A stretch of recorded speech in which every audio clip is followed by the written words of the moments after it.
my places, but it don't never work like that. I'm looking for Psalm 119. And so I went to Psalm 119 and I read it and I read it and I read it. And I said, God, I'm not seeing what you're trying to show me here today. I'm just not seeing it. I'm not seeing it now. Here it is. So I was reading through Psalms, and I can remember when we used to have this Bible study. It started out in my basement at the house, and there was 12, 15, sometimes 20 of us. And one evening we were sitting in there, and we were talking about the words in Psalms and what some of them meant. And so as I was in Psalm 119, I got down and I read Psalm 119, verse 96, and right below it there's a word M-E-M, mem. And I said, and no matter how far I'd read, God would always bring me back to that little word. And I said, God, what does that word mean? Mem, M-E-M. And you know, it has to be Hebrew or Greek. It has to be translated in the English language. And I said, God, just show me what I'm supposed to get from this. And so I looked it up. I looked up what mem means, and I wrote it down because I can never remember all this, you know. Mem, and it's got a numeric value in Hebrew. It's almost like two C's put together, but they're square and they're left apart. And it's got a numeric value in Hebrew, and one side's worth 20, and the other side's got a numeric value of 20. But when you put them together, that's where it's got a numeric value of 40. But it's also got a meaning. Now let's remember what are we looking for to see how we can come to God clean, right?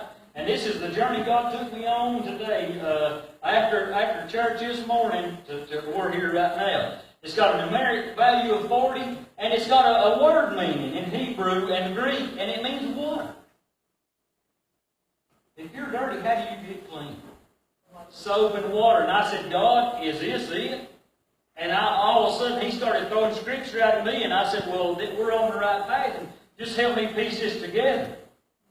And so I was thinking about the water. You know, the Bible mentions water several times, don't it? You know, river of water of life, and so on and so forth. And then I was thinking about the ocean, and I love the ocean. I tell everybody when I come home from the beach that I'm here a few days and I'm homesick to go back. I just love the ocean. And that's where God called me to preach. That's for another story.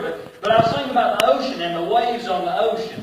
And so I started thinking about that, and it's, you know what God offers us through that living water. He offers us wave after wave of His amazing grace, don't He?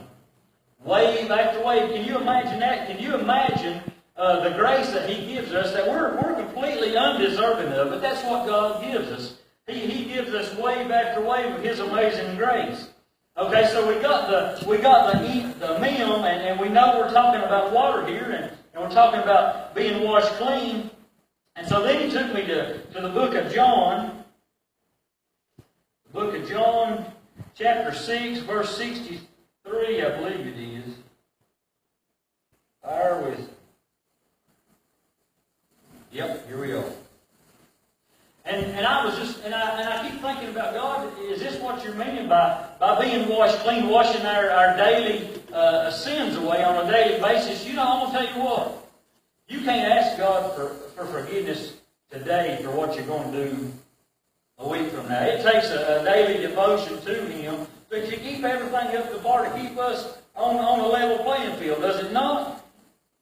Okay, so He sent me to John chapter 6, and I'm going to read verse 63. And it says, and this is Jesus talking, this is the words in red, so this is probably the most important thing you'll ever read in your life. It says, it is the Spirit who gives life. The flesh profits nothing. And Jesus said, the words that I speak to you are spirit, and they are life. And I said, so God, I said, you're telling me if I want to come to you clean, I need to be in your Word. I need to cleanse myself with your Word. And I felt like He was saying, yes, that's exactly what I mean. And the only reason I felt like it is because He gave me another scripture here, and I'm going to turn to it. It's Ephesians 5. Ephesians 5.